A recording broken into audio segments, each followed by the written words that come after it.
A continuación, Ecuador opina.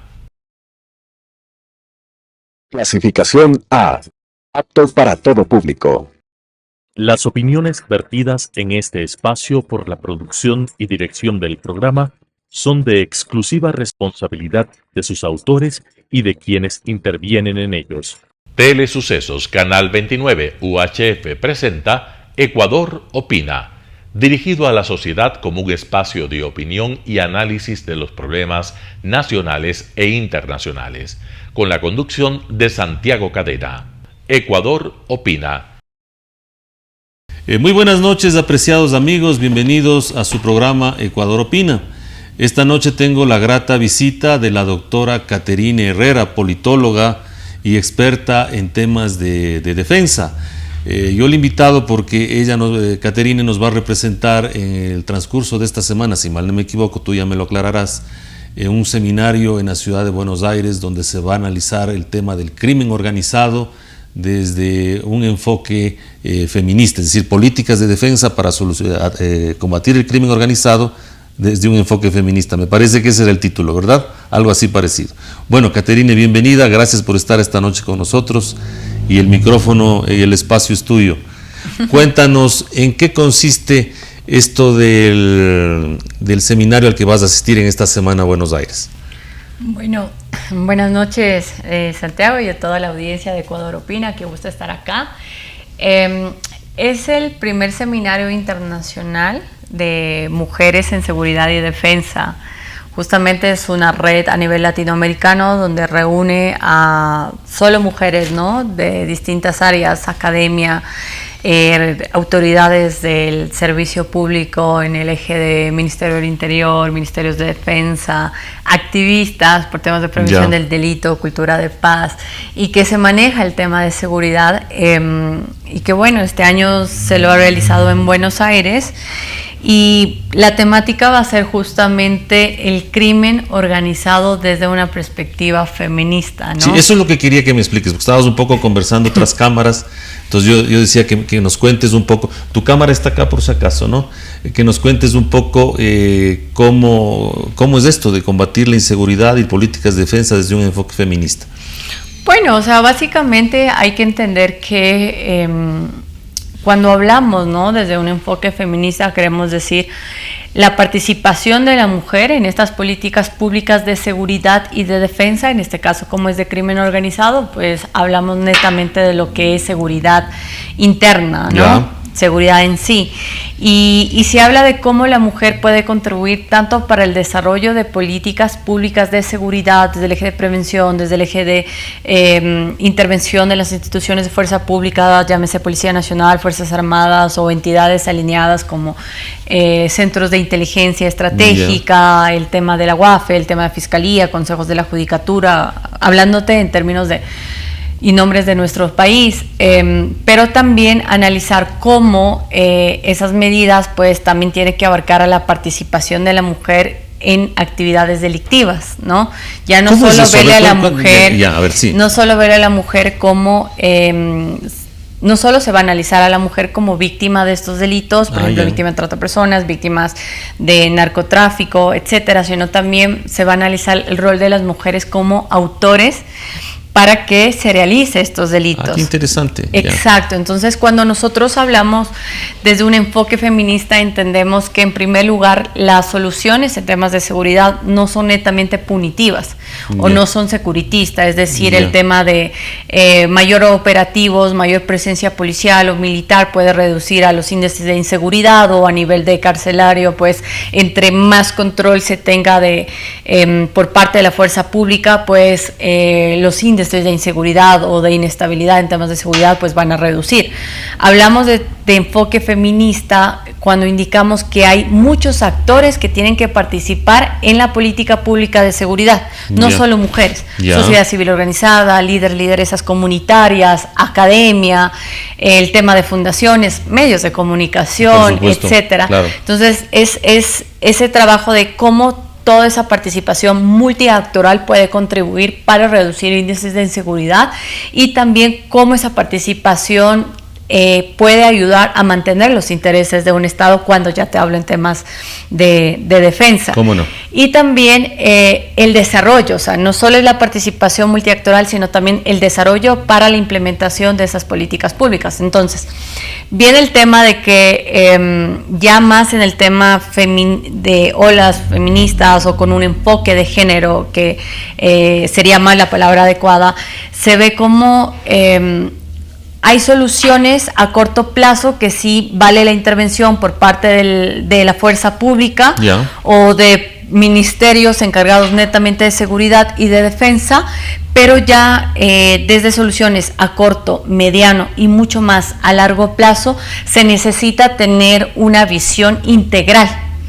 ¿Qué es lo que maneja el tema feminismo, no? O sea, cómo diferentes actores pueden contribuir a temas de derecho. Perdón que te interrumpa, yo tenía la idea que era solamente desde el eje de la victimización de la mujer, ¿no? O sea, no, es completo, es como... Es un marco global, ¿no?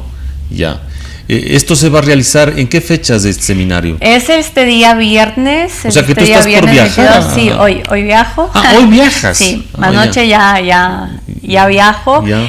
Entonces tenemos este viernes 22. Ya. Va a ser en Buenos Aires, es todo una jornada en donde las ponentes solo somos mujeres y hay una representante por cada país. ¿Qué países participan? ¿Es a nivel de América Latina? Sí, América Latina. América Latina. Pero también tenemos una representante de España, ¿no? De España, entonces va a estar justamente la fundadora, ¿no? La directora de Amasuru, que es la red latinoamericana de mujeres y defensa en Latinoamérica. Va a estar colegas de distintas universidades, de Costa Rica, Colombia, de España. También tenemos representantes de gobierno de Perú, de Chile, de Argentina. En el ámbito de la academia y de investigación, pues represento acá. Bueno, felicitaciones. Además, vamos a estar bien representados.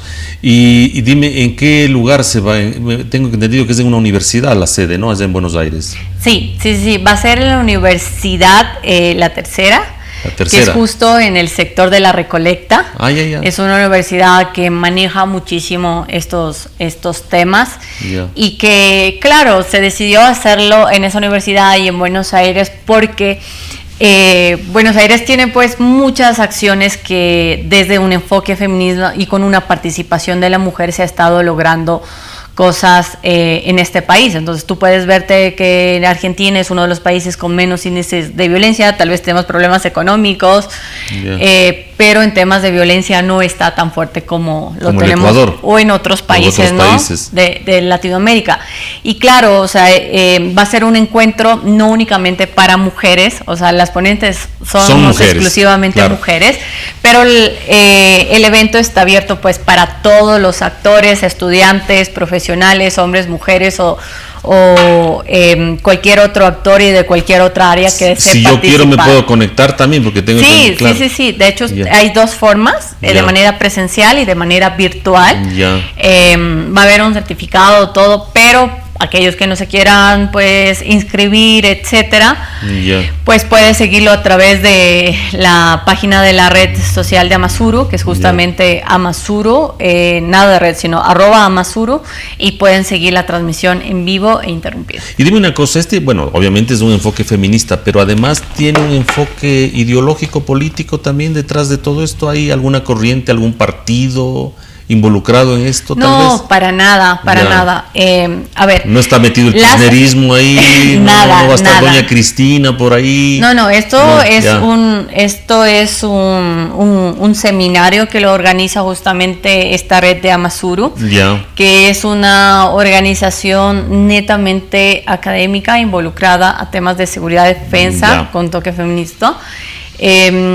Pero no involucra a ningún actor político, o sea, no es político partidista, ¿no? Político partidista, porque para todos nada. Somos actores políticos. Pero sí hay que entender, justamente iba a ese tema, que va a estar muy presente la ciencia política, ¿no? Entonces, desde mi área, por ejemplo, hablar de temas de seguridad o el espacio que a mí me corresponde, que es mujer, crimen organizado y privados de libertad. Ese es el panel en el que yo voy a desenvolverme. Obviamente tengo que topar la parte de ciencia política para analizar cómo se está realizando, qué es lo que nos está faltando, por qué no logramos, sobre todo en Latinoamérica, y lo que yo voy a hablar de mi país, pues lograr tener un sistema de rehabilitación social efectivo que se ocupe a romper este ciclo de violencia, ¿no?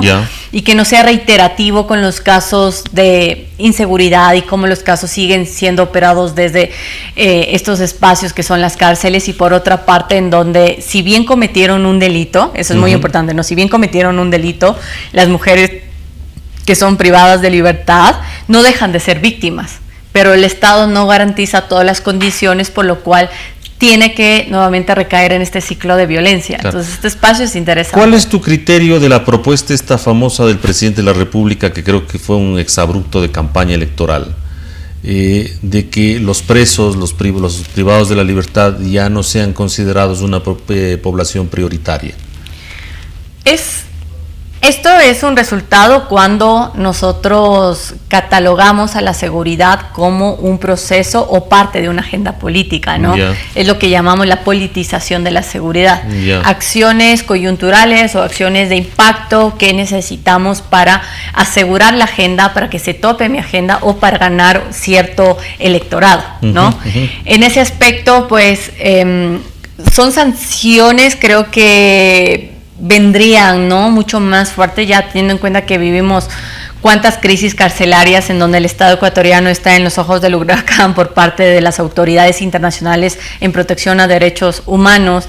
Y dar estas declaraciones, pues, en primer lugar denota tal vez improvisaciones, segundo, que no se entiende o no se logra comprender cuál es el centro de la gravedad, ¿no? Teniendo en cuenta que son el sistema de rehabilitación social, la columna vertebral por el cual estamos en este problema de inseguridad, aún no logramos detenerlo, aún no logramos dar una solución, y esta medida solo va a criminalizar al porcentaje alto, casi el 90% de personas privadas de libertad que están ahí por delitos menores que aquellos incluso que no tienen una sentencia. Claro, sí, es por falta de recursos, por burocracia judicial. Mal manejo, o que son dentro de estas estructuras criminales que son la parte más baja, ¿no? Que son los militantes base que terminan de realizar encomiendas, etcétera, y que lo único que va a hacer, pues, es que esto incremente la problemática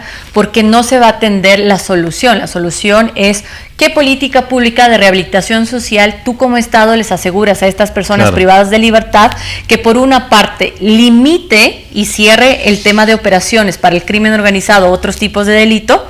Segundo, que limite el accionar de estas cabecillas, de estos grupos de delincuencia organizada para que dejen de operar sus negocios dentro de estas cárceles. Y tercero, para que exista una verdadera rehabilitación a la población PPL, a las personas privadas de libertad, y que se asegure que no vuelvan a caer en este ciclo de violencia, ¿no? Que no vuelvan a repetir este delito, que salgan con un proyecto post de vida, que cumplan su condena, porque tienen que cumplir las acciones que han cometido, pero que también entendamos que las personas privadas de libertad, el único derecho que han perdido es la libertad, pero sus resto de derechos siguen siendo seres intactos, humanos, ¿no? Siguen siendo seres humanos.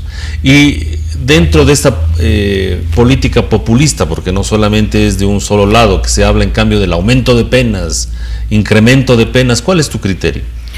Va más o menos en la onda de tu análisis que acabas de hacer. Claro, ¿no? O sea, es que esto nosotros ya lo vimos con la consulta popular, ¿no? En donde ya todo el país fue, ¿quieres seguridad? Sí, ya. Pero ¿cuáles fueron los resultados? Ya vamos casi, recordamos, unos 4 meses, 5 meses de la consulta popular y... Más 6 meses, bueno, 6 meses ya. 6 meses, pongamos. Y hasta ahora pues no vemos una baja a los índices de delincuencia o a las operaciones en sí. Entonces, ¿qué quiere decir esto? ¿Por qué no vemos esto? Porque lo que está pasando en el Ecuador es acciones por parte de grupos de delincuencia organizada, que siguen manejando el tema de minería ilegal, trata de personas, narcotráfico, delitos anexos del tema del narcotráfico, corrupción, penetración a otras entidades de Estado, etcétera.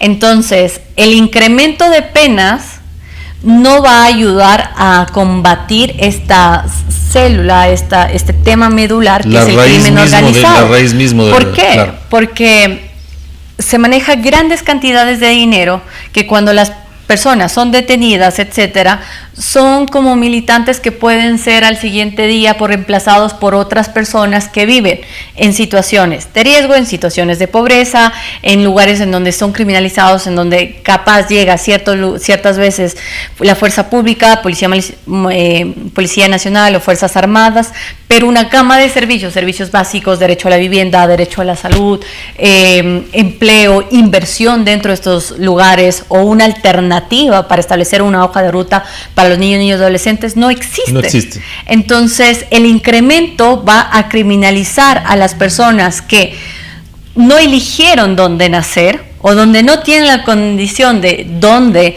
seguir viviendo, sin esperanza que de no nada, tienen trabajo, claro. que tenemos una violencia estructural por la falta de la garantía de servicios, educación, cultura, trabajo, servicios básicos, derecho a la ciudad, etcétera, que el único actor que está presente ahí, pues son justamente estos grupos de delincuencia organizada que viene a lucrarse Claro. de esos servicios que el Estado le tiene que dar. Es esa bomba social latente que se vuelve un caldo de cultivo justamente de estos grupos de criminales, ¿no? Es decir, de las grandes bandas de narcotraficantes que reclutan niños, muchachos, adolescentes para el sicariato y otras cosas, ¿verdad? Sí.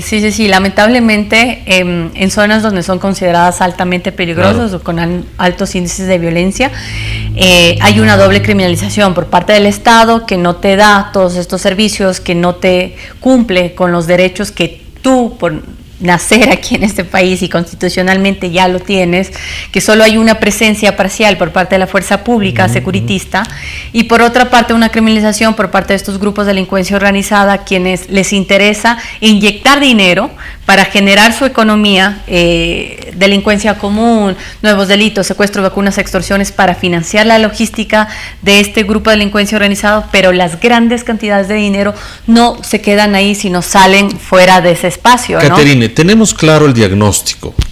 Brevemente, porque el tiempo en la televisión corre, ¿cuál sería así a grosso modo soluciones concretas, emergentes? Porque es claro también que el problema está ahí, es decir, claro, tenemos un tema de pobreza, un problema de hacinamiento, de todo lo que tú acabas brillantemente de describir, pero ¿cómo evitar que la delincuencia siga creciendo? Sí, porque también la sociedad es víctima de que ya no puede salir ni a la esquina, ahora mismo con los cortes de luz, si te quitan a las 5 o 6 de la tarde ya tienes que guardarte porque ya no sabes qué puede pasar. ¿Y qué hacer? Es decir, es una mezcla de víctimas del un lado y del otro, y es como una guerra ahí que se ha armado, y esto sigue creciendo, es como una metástasis, ¿no?, que se va realizando. Los mismos centros, las cárceles, que deberían ser, como tú bien lo dices, yo comparto contigo, centros de rehabilitación, más bien son centros de todo lo contrario. Si yo entré por una cosa, salgo ya terminando con otros delitos encima, porque son centros de hacinamiento y de escuela de delincuencia.